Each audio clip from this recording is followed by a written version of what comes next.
En décembre, c'est le marathon du don de Radio Courtoisie.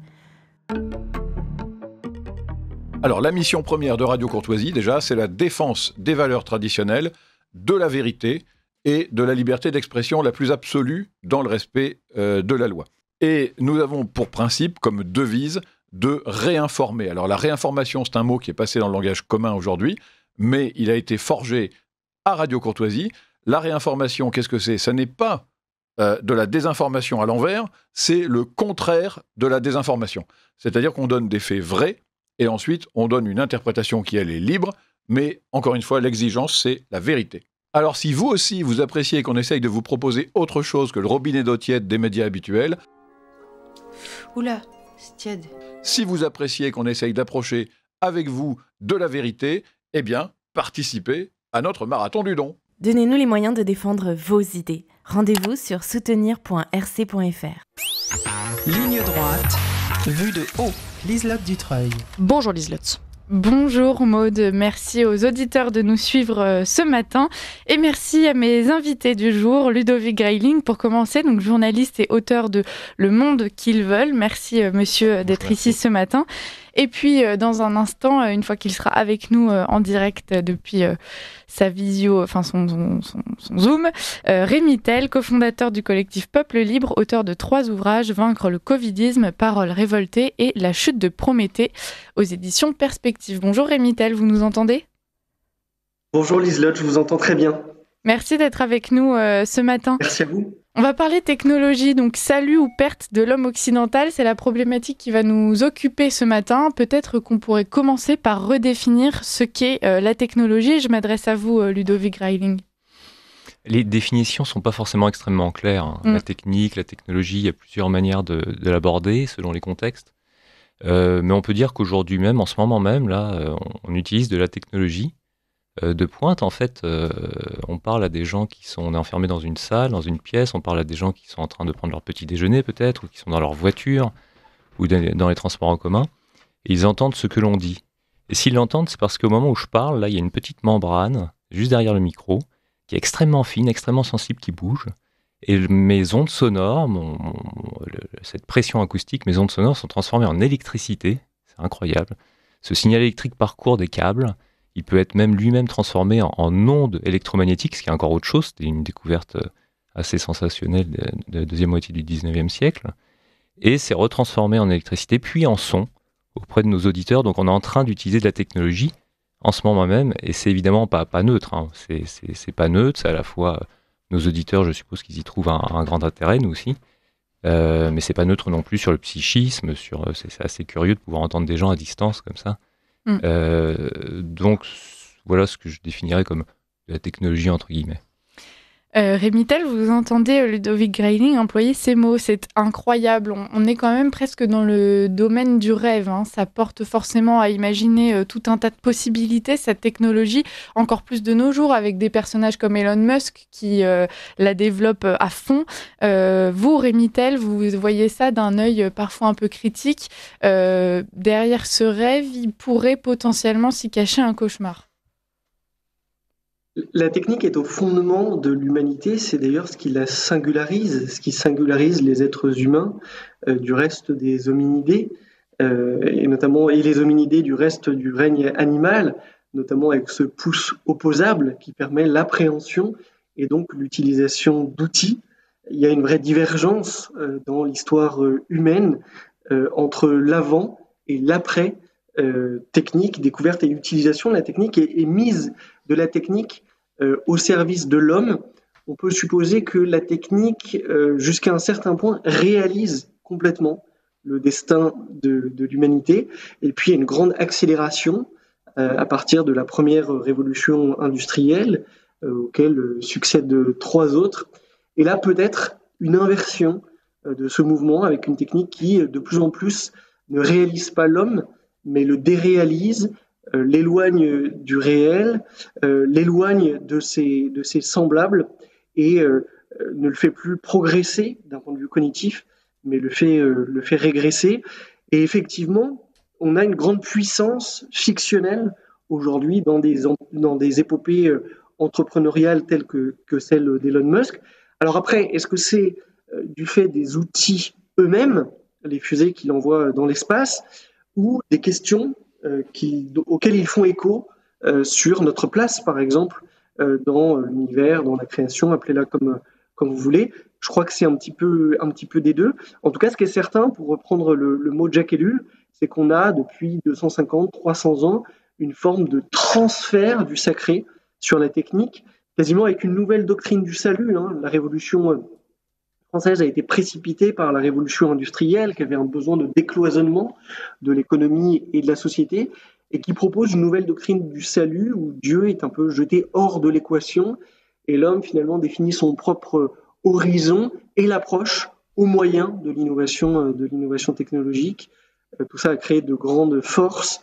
Nos ventres n'ont plus faim, nos corps n'ont plus froid, mais aujourd'hui, 300 ans après, c'est l'âme qui a faim et c'est l'âme qui a froid, et on se trouve aussi dans un état d'insécurité un petit peu existentielle, avec cette grande accélération dont parle Hartmut Rosa, le philosophe allemand. On ne peut plus nommer le travail que l'on fait, on ne sait plus qui nous sommes, et je crois que tous les débats sur la question du transgenrisme, par exemple, renvoient aussi à cela. Et donc, c'est un tout ambivalent, en fait, la technologie, je crois. Ludovic Greiling, est-ce que vous pouvez réagir à ces propos de Rémy Tel ? Il nous parle de cette inversion, il y a beaucoup de choses, donc on va y aller étape par étape, mais déjà il nous parle de cette inversion du mouvement avec la technique qui permettait autrefois à l'homme de se réaliser, et désormais qui le déréalise, qui l'éloigne du réel et de ses semblables, comme le disait Rémy Tel. Ouais, il y a incontestablement un paradoxe. En fait, la technique en tant que telle, les outils qu'on utilise ou les machines ne sont pas bonnes ou mauvaises en elles-mêmes. Mais effectivement, la manière dont on les utilise peut vite nous dépasser. Donc c'est certain qu'on peut trouver un intérêt à utiliser ces outils-là. On peut vite aussi se faire dominer par ces outils. Et on le voit bien aujourd'hui avec par exemple, nos écrans, nos ordiphones ou d'autres types d'outils de ce type. Mais on le voyait hier aussi avec le livre, qui est aussi un outil, un produit de la technique, de l'imprimerie, qui a eu d'énormes aspects positifs, mais pas que, peut-être pas que. Et donc il est certain que voilà, nous sommes en plein paradoxe. Mais comme disait Rémy Tel, j'ai noté quelque chose de fondamental qu'on a tendance à trop vite oublier, c'est que nos ventres n'ont plus faim, nos corps n'ont plus froid ou très peu. Et c'est vrai de plus en plus à travers le monde. Il y a encore quelques décennies, on pouvait avoir des famines énormes dans certains pays d'Afrique ou dans l'insule Inde. Aujourd'hui, ça a pratiquement disparu, notamment grâce à la technique. Donc on est dans une espèce de période particulière. On est à l'ère des machines, c'est comme ça. On est à l'ère des machines, elles nous ont aussi énormément servi. Elles ont été créées par des hommes, elles ne viennent pas de nulle part, par l'ingéniosité humaine. Mais tout ceci peut effectivement avoir des retours de bâton, c'est comme tout. C'est un paradoxe. Quand vous parlez de cette ère des machines, elle est probablement caractérisée, vous me détromperez s'il le faut, mais elle est probablement caractérisée aussi par la rapidité de cette évolution. Toutes ces technologies, il y a 100 ans, on n'avait pas encore un usage du téléphone très, très répandu. Aujourd'hui, chacun en a un dans sa poche, voire deux. Est-ce que vous pensez que l'homme est en mesure de suivre le rythme qu'il s'est lui-même imposé, Ludovic Greiling ? Oui, les choses sont allées vite. C'est vrai ce que vous dites. Par exemple, l'ère de l'électricité, c'est quelque chose de très récent dans l'histoire humaine. Ça, on va dire ça a 2 siècles et encore. Est-ce que on a un besoin de digérer les choses ? C'est tout à fait possible. Je vous avouerai que j'ai pas la réponse. Je ne sais pas si des gens l'ont. Mais il est certain que certains de ces outils-là sont arrivés très vite dans nos vies et comme je disais, nous ont peut-être aussi dominés d'une certaine manière. Est-ce qu'il est possible, avec le temps, de mieux les maîtriser, par exemple ?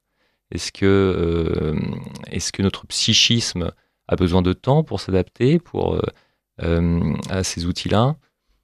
J'aurais tendance à croire que oui, mais j'ai pas forcément la réponse. En tout cas, il est certain qu'on a eu un ensemble en l'espace d'un gros siècle, sont arrivés la voiture, l'avion, on parlait de la radio, le téléphone, la généralisation de l'électricité. C'est considérable, c'est considérable. Vous parlez de ce psychisme qui aurait peut-être besoin de temps pour s'y adapter.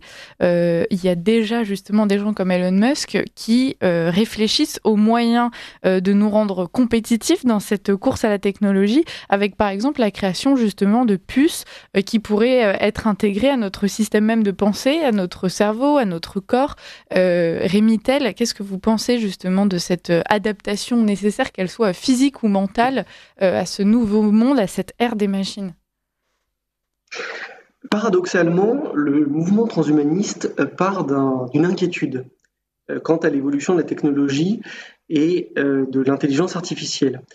Cette inquiétude avait été formulée par Gunther Anders au siècle passé, celui de l'obsolescence de l'homme, c'est-à-dire d'un être humain complètement dépossédé du monde qui l'entoure, qui ne maîtrise plus ce monde parce que les systèmes économiques, financiers sont trop complexes, parce que les réactions en chaîne de cette société des machines, qui est elle-même une machine, comme disait Bernanos, sont trop nombreuses et trop difficiles à suivre. Et donc le transhumanisme part de ce point de vue-là et considère que pour rester dans le coup, d'une certaine façon, l'humanité n'a pas d'autre choix, et pour son propre bien-être d'ailleurs, que de s'accoupler, de s'accoupler avec le fer, d'accoupler la chair et le fer pour rester à la hauteur du monde tel qu'il progresse. Alors, tout ça n'est pas sans doux rêve, et les neuroprothèses, par exemple, d'Elon Musk, qui étaient présentées comme des interfaces complètement maîtrisées aujourd'hui, on se rend compte qu'il y a encore des inconnus en réalité dans le fonctionnement du cerveau humain, et les premiers essais n'ont pas été si fructueux qu'on l'imaginait. Mais je pense aussi à ce philosophe israélien, Yuval Noah Harari, qui déclarait là récemment dans le Figaro que l'intelligence artificielle était la première technologie qui n'était pas un outil, mais un agent. C'est-à-dire qu'elle prend in fine des décisions pour nous, et des décisions qui sont d'ailleurs sans doute, dans chaque domaine où elle les prend, plus optimales que celles qui auraient été prises par un être humain, parce qu'il y a cette capacité de calcul et d'emmagasiner un ensemble de paramètres. Et tout ça crée un monde où l'homme, en fait, n'est plus maître de rien. Et la souffrance aujourd'hui existentielle, elle est aussi produite par cela. On en parle très peu. La technologie, c'est un peu comme l'éléphant dans la pièce aujourd'hui dans le débat politique. C'est-à-dire qu'à la fois, elle occupe toute la place, et en même temps, on ne la voit pas, on ne la commente pas. Mais une grande partie du malaise contemporain, c'est cela. Vous savez, Freud disait qu'il y avait 3 façons dans la vie d'être à peu près heureux. Soit la sublimation du principe de plaisir par le travail, et aujourd'hui le travail est directement menacé par l'intelligence artificielle, ou soit les paradis artificiels, avec d'un côté les stupéfiants, de l'autre la psychose. Et je pense que d'ailleurs une grande partie du délire un peu actuel, c'est aussi une tentative de retrouver la maîtrise sur sa vie quand le travail et quand l'action humaine n'a plus d'emprise d'une certaine façon sur le monde réel. Donc voilà, tout ça est une logique bien déroutante, extrêmement puissante. Il est difficile d'y résister. On se rend compte aussi que chaque innovation prise en tant que telle apparaît plutôt pour être un bienfait. Aujourd'hui, personne ne renoncerait effectivement à son téléphone pour pouvoir prendre des nouvelles de sa grand-mère, mais elle s'intègre à un système plus général qui dépossède l'homme de sa propre vie et qui menace surtout la liberté humaine. Ludovic Greiling, je vous ai pas coupé, Rémi Tel. Non, pas du tout, j'avais terminé. Ludovic Greiling, je vais vous laisser réagir à ce qu'a dit Rémi dans un premier temps, si vous le souhaitez, et puis ensuite peut-être développer sur cette inquiétude que beaucoup ont effectivement face à l'essor notamment de l'intelligence artificielle sur nos emplois de façon parfaitement terre-à-terre. Non, mais oui, mais je pense qu'il faut aussi... effectivement, vous parliez de Yuval Noah Harari. J'ai lu ses livres, c'est aussi quelqu'un de profondément illuminé. Et il faut distinguer ce que font ou ce que disent une partie de nos intellectuels, de nos politiques aussi, ou de nos financiers, enfin d'autres types de personnes, et qui sont... On est dirigé en ce moment par des personnes profondément révolutionnaires. C'est un peu le propos de mon livre là, que j'ai fait paraître il y a 2 mois, là, Le monde qu'ils veulent. Des personnes qui sont adeptes du concept de table rase, qui sont pour certaines fascinées effectivement par la technique, la technologie, qui veulent transformer l'homme, mais parce que ce sont des personnes qui sont profondément révolutionnaires. Ils le disent, et ils l'écrivent, et des personnes assez violentes même, pour ne pas dire parfois complètement illuminées. Donc ça c'est une chose, et Hariri, il a son avis sur l'intelligence artificielle, c'est très bien, mais d'autres personnes ont d'autres avis. Et voilà, et il faut distinguer ça, et on est actuellement dirigé par cet état d'esprit-là, ces personnes-là. Et il faut distinguer ça, je pense, de ces outils qui sont créés, qui encore une fois ne sont pas neutres sur notre psychisme, sur nos perceptions, mais qui peuvent être aussi très très très utiles, et qui sont le pur produit, eux, de la curiosité. L'électricité à la base, on comprenait pas ce que c'était que cette espèce d'électricité statique qu'il y avait sur certains bouts de fer quand on les frottait avec des laines de verre, enfin des choses comme ça. Et après, on a essayé de découvrir l'infiniment petit, et on a compris qu'il y avait un courant électrique. Enfin, tout ça, c'était de la pure curiosité. Et on en a finalement, in fine, tiré des outils. Et c'était des gens très ingénieux qui en ont tiré des outils. C'était pas du tout des matérialistes, des mystiques obsédés à l'idée de transformer l'homme. Donc je pense qu'il faut vraiment bien distinguer les choses, dans la mesure où effectivement aujourd'hui c'est un petit peu brouillé, parce qu'on est vraiment dirigé par cet état d'esprit-là, et on parlait d'Hariri, qui était présenté par Le Point il y a quelques années comme le penseur le plus grand de notre temps. C'était en une du Point. Mais pour autant, il ne faut pas forcément se laisser dominer non plus par ces discours-là. Voilà, c'est un petit peu ma réaction, mais ça brouille les cartes. C'est vrai qu'aujourd'hui, quand on lit la 4e révolution industrielle de Klaus Schwab du Forum de Davos, on pourrait être tenté de rejeter en bloc du coup tout ce qu'il écrit, et donc la technique, et donc la technologie, parce que lui, il y voit un pouvoir de transformation biologique de l'homme, de transformation totale, mais on est là face à des esprits en fait qui sont happés par des visions collectives. Voilà, ils veulent transformer la société en profondeur. Je l'ai dit, ce sont des révolutionnaires, pour certains atteints quasiment de sociopathie. Mais encore une fois, à mon avis, la technique n'a pas grand-chose à voir dans l'absolu avec les outils qu'on peut utiliser, par lesquels parfois on se fait dominer, mais n'a pas un rapport direct avec leurs aspirations à eux. À mon avis, il faut vraiment séparer les choses. Aujourd'hui, on est beaucoup à constater un déclin de l'Europe. Et donc, ceux qui étudient cet esprit européen parlent souvent de cette curiosité que vous avez évoquée, de cette quête de presque prométhéenne. Et Rémi Tel pourra réagir à ça aussi. Est-ce que vous pensez qu'aujourd'hui, justement, face à une Europe qui peine à s'imposer à nouveau dans ce monde qui va trop vite, est-ce que vous pensez que la technologie, c'est un terrain qu'on pourrait investir? On peut parler d'Elon Musk. Alors, c'est pas l'Europe, mais c'est l'Occident au sens large.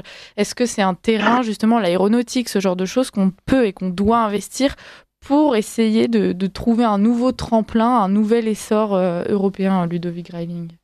L'Europe et l'Occident, dans les faits, ont quasiment tout inventé ces 3 derniers siècles. Que ce soit, je disais, la découverte de l'électricité, la découverte de l'infiniment petit, de l'atome, de l'infiniment grand aussi. Au-delà de ça aussi, des sciences qui ne sont pas directement liées à notre sujet du jour, mais la géologie, la préhistoire. Mais nos aïeux, ils ont aussi inventé l'avion. Vous imaginez, il y a à peine plus d'un siècle, l'avion n'existait pas. On ne pouvait pas voler dans les airs. On a découvert ça, c'est assez récent en fait. Et la voiture, beaucoup de choses de ce type-là. Et moi, j'ai l'impression l'Europe a subi un très grand démantèlement. C'est une réponse, c'est une question un petit peu. Je ne crois pas que l'Europe va s'en sortir par la technologie. Elle l'a créée, mais il faut rester dans le jeu, c'est évident. Mais c'est plus le grand démantèlement industriel qu'on connaît est plus lié à des aspects politiques qui sont pas forcément directement liés à la qualité de nos écoles d'ingénieurs et au fait qu'il y a des gens qui ont envie encore de créer, de découvrir. Clairement, aujourd'hui, on est dépassé. Que ce soit l'accès à l'espace profond, qui pourrait advenir plus tôt qu'on ne le pense. C'est pas impossible qu'on aille effectivement sur d'autres planètes. Ça paraît fou, mais c'est pas impossible. Donc je sais pas, il y a un aspect, c'est plus au niveau du mental et du moral que ça je pense que ça pêche chez nous. Au niveau de la technologie, on a un peu dépassé, mais ça peut revenir. C'est encore une fois, pour moi, je pense que c'est une question de machines et d'outils. Il faut peut-être pas y accorder plus d'importance qu'elles n'en ont. Voilà. Rémi, est-ce que cette poursuite de la quête technologique, c'est pas d'une certaine façon tenter de faire perdurer ce feu prométhéen qui a aussi contribué et même en quasi-totalité à la création et à l'affirmation de notre civilisation européenne? Alors, deux choses, Liselotte. Je crois que l'Europe, les pays d'Europe, la France singulièrement, s'en sortiront par l'intelligence. La question est de savoir si la technologie aujourd'hui se met au service de l'intelligence ou si elle remplace peu à peu l'intelligence humaine. Il y a cet effet Flynn qui constate au cours du XXe siècle l'augmentation du QI moyen dans un certain nombre de pays d'Europe occidentale, notamment sous l'effet du développement technologique, des changements de mode alimentaire, etc. Il y a un renversement de cet effet Flynn aujourd'hui en Europe, alors qu'on continue à l'observer par exemple dans les pays des BRICS. Et les études qui se sont intéressées à ce sujet démontrent que l'écosystème technologique a créé un univers culturel en fait, qui aujourd'hui a tendance à appauvrir la réflexion et à appauvrir les opérations mentales, puisqu'on délègue en fait beaucoup de choses aux machines, donc il y a des opérations mentales qui ne se font plus. Du reste, la technologie permet la circulation d'un certain nombre de contenus et l'économie numérique fonctionne avec cette idée de maintenir les gens le plus longtemps possible derrière leur écran. Et pour ça, on utilise des gourmandises cognitives, la violence, la sexualité, la conflictualité. Et vous savez par exemple peut-être qu'il y a deux TikTok. Il y a un TikTok chinois avec des contenus qui sont plutôt de nature à élever les utilisateurs. Et puis il y a un TikTok mondial avec de l'abêtissement pur et dur. Et donc, de ce point de vue-là, la technologie telle qu'elle est aujourd'hui utilisée, elle ne contribuera pas au salut de l'Europe, mais plutôt à poursuivre son déclin. Sur le point aussi que mentionnait Ludovic Grayling sur la sociologie et la vision des grands patrons de la tech, on est d'accord que on a la réunion là de quelques esprits sociopathes, je le rejoins, illuminés, je le rejoins. Le problème, c'est que l'écosystème technologique permet aujourd'hui une telle concentration de capitaux que ces gens-là, en fait, imposent leurs idées sociopathiques ou illuminées à l'ensemble de la planète. Regardez par exemple, et pourtant Dieu sait qu'on l'a commenté ensemble, on était plutôt ravis, mais regardez quel poids politique aujourd'hui a acquis Elon Musk aux États-Unis.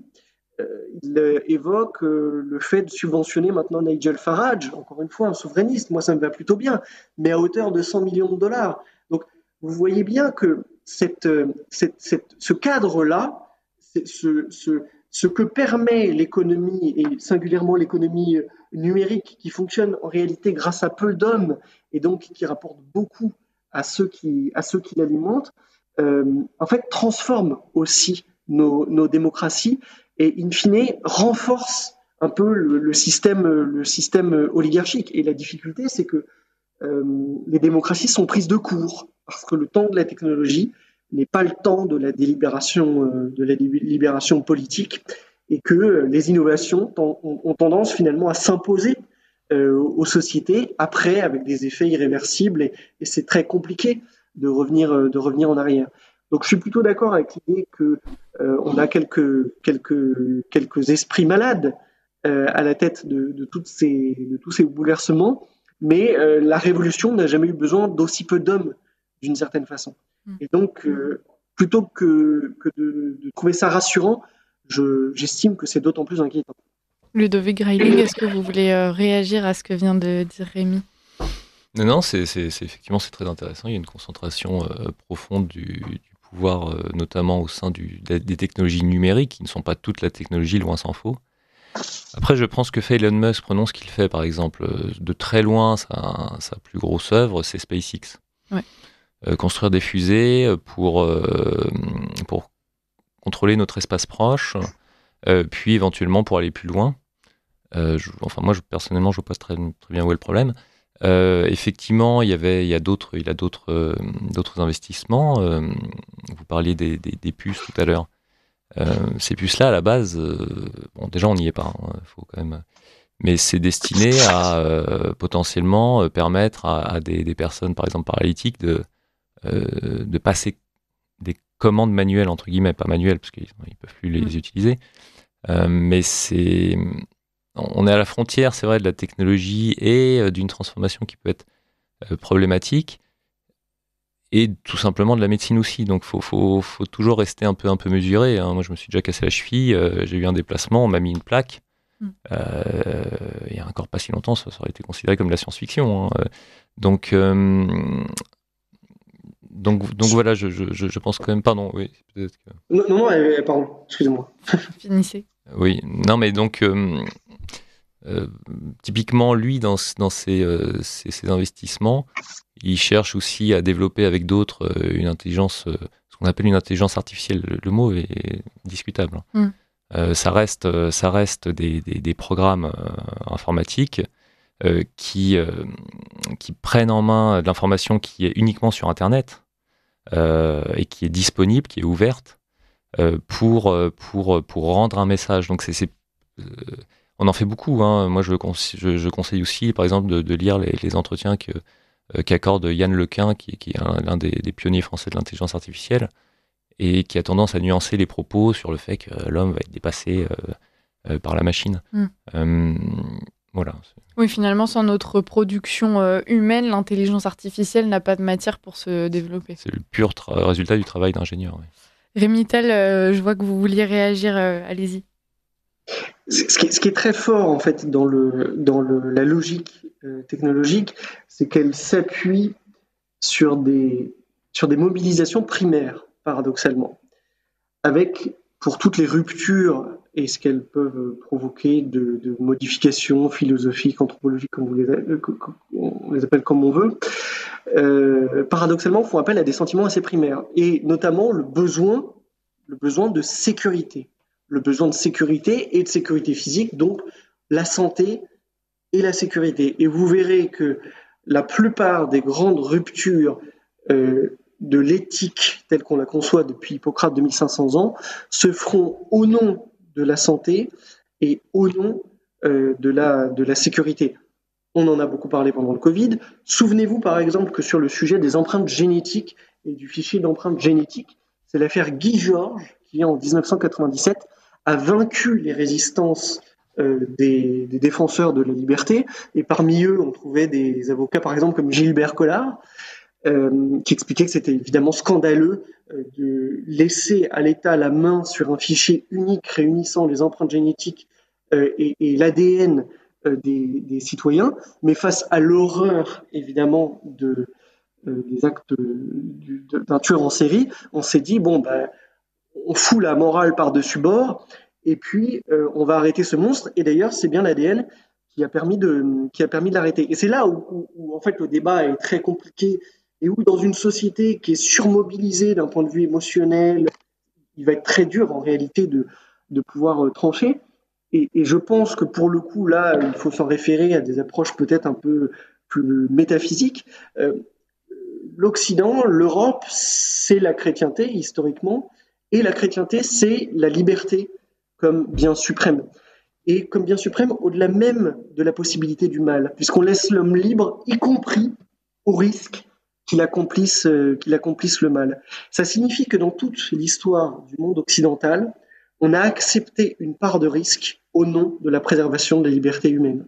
Aujourd'hui, cette part de risque, on la refuse, et je pense que c'est précisément ce qui est en train de nous détruire. Donc finalement, je pense que c'est un terrain d'entente que vous pourriez trouver parce que le temps avance, c'est que cette évolution technologique, pour qu'elle se passe et qu'elle se passe bien, elle ne peut pas se dissocier d'une certaine réflexion spirituelle de ce qu'est l'homme et de comment est-ce qu'il doit s'inscrire justement dans cet univers que vous mentionniez au début, Ludovic Greiling. Oui, c'est certain, mais on en revient à ce que je disais. Si la technologie n'est pas du tout neutre, elle n'est pas juste bonne par essence, elle n'est pas neutre, et si elle est utilisée à des fins totalitaires, par exemple, elle peut être terrible. Ouais. Mais je pense que le sujet se trouve davantage dans ceux qui manient, certes, la technologie, mais aussi la politique. À mon avis, c'est là que ça se trouve. Voilà, bon, j'ai pas tellement plus à dire, je pense, mais il est certain que voilà, quand vous êtes comme aujourd'hui finalement dirigé par des personnes profondément qui ont une obsession du tout, un besoin impérieux d'englober le tout du regard, qui cherchent absolument à tout contrôler, la technique utilisée à ces fins-là peut effectivement être terrible, avoir des impacts majeurs. On l'a bien vu pendant le Covid avec le pass sanitaire. Ouais. On en discutait avant l'émission. Selon vous, aujourd'hui, le sujet est assez abandonné justement à ces gens qu'on pourrait qualifier de sociopathes. C'est vital pour l'homme et l'homme occidental et européen encore plus précisément de se ressaisir de ces problématiques pour pouvoir leur donner une direction dans les années à venir, Ludovic Greiling. Alors au niveau politique, c'est certain. Ouais. Il y a aussi effectivement au niveau individuel, l'idée de ne pas se faire dominer par ses propres outils. Ouais. Ça, c'est quelque chose d'absolument essentiel. On peut facilement développer des addictions à la technologie. Et encore une fois, la technologie, ce n'est pas seulement les écrans, ce n'est pas seulement tous ces outils électroniques. Le livre, en son temps, a été un grand produit de la technologie aussi. Donc, voilà. Rémi Tel, il vous reste 1 minute pour conclure si vous le souhaitez. Il y a dans l'utilisation de la technologie moderne un caractère quasiment vengeur dont avait parlé le philosophe russe Berdyaev en son temps, à savoir que l'homme humilié par l'héliocentrisme, par la psychanalyse, finalement trouve une force de réalisation vengeresse dans l'utilisation de la technologie. Donc, par définition, il y a une forme de lien consubstantiel, entre l'usage qu'on fait de la technologie et l'hubris.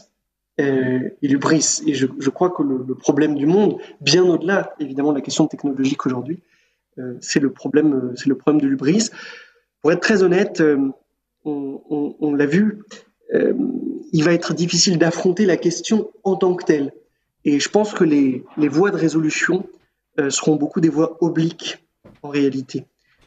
Parce que cette technologie, pour fonctionner, elle a besoin de financement, elle a besoin aussi à un moment d'avoir un écosystème intellectuel qui puisse continuer à la porter. Or, les effets qu'elle produit sont peut-être contre-productifs pour le système technologique lui-même. Mais voilà, vous connaissez ce fameux discours de 78 de Solzhenitsyn, il faut revoir la hiérarchie de nos valeurs, et ben c'est plus urgent que jamais. Merci beaucoup Rémi Tel d'avoir été avec nous ce matin. Je rappelle que vous êtes cofondateur du collectif Peuple Libre, auteur de 3 ouvrages, Vaincre le Covidisme, Paroles révoltées et La chute de Prométhée aux éditions Perspectives. Alors désormais réédité La chute de Prométhée si je ne m'abuse. Et puis merci à vous aussi Ludovic Greiling d'avoir été avec nous ce matin. Vous êtes journaliste et auteur donc du tout récent Le Monde qu'ils veulent. Merci beaucoup et puis à très bientôt tous les deux.